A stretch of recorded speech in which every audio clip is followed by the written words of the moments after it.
Music director रवि DJ Raju पकड़ी ध्यान। माँ कामनी डिजिटल रिकॉर्डिंग स्टूडियो पकड़ी ध्यान।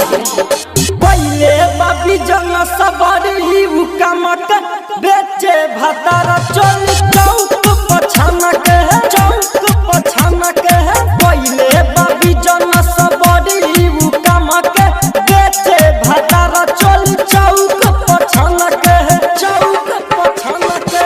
कोहेला ले लो 10 रुपये हो कोहेला ले लो 10 रुपये।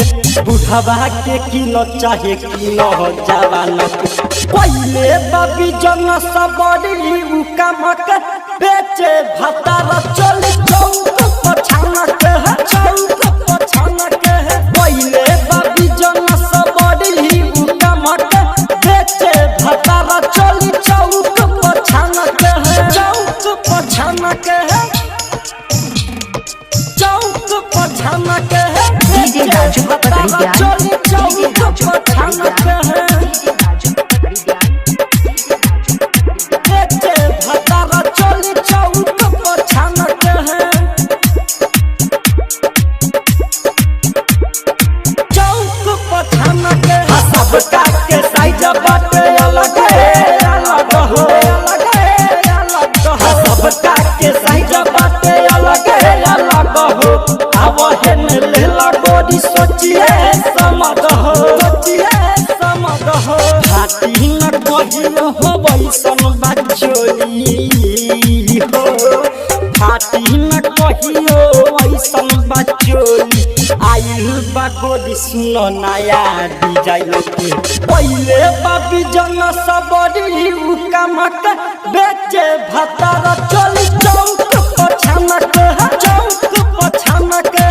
पहले बाबी जन सबरी उकमक बेचे भतारा चल चौक पछानक है चौक पछानक है। डीजे राजू पकड़ी ध्यान। चौक पछानक है बेचे भतारा चल चौक पछानक है चौक पछानक है। राइटर राहुल पिया कोइले दुकान हो राइटर राहुल पिया कोइले दुकान हो राइटर राहुल पिया कोइले दुकान हो। वही में रखले उ सारा सामान हो सामान हो। आदित्य सिंह हंसले खूबे आदित्य सिंह हंसले खूबे। शिव सुहाना पिया मारे तानत। पहले बाबी जन सबरी उकमक बेचे भतारा चल चौक पछानक है चौक पछानक है। पहले बाबी जन सबरी उकमक बेचे भतारा चल चौक पछानक है चौक पछानक है। कोहेला ले लो 10 रुपये कोहेला ले लो 10 रुपया। बुढ़ावा के किलो चाहे किलो जवान के। पहले बाबी जन सबरी उकमक बेचे भतारा चल चौक पछानक है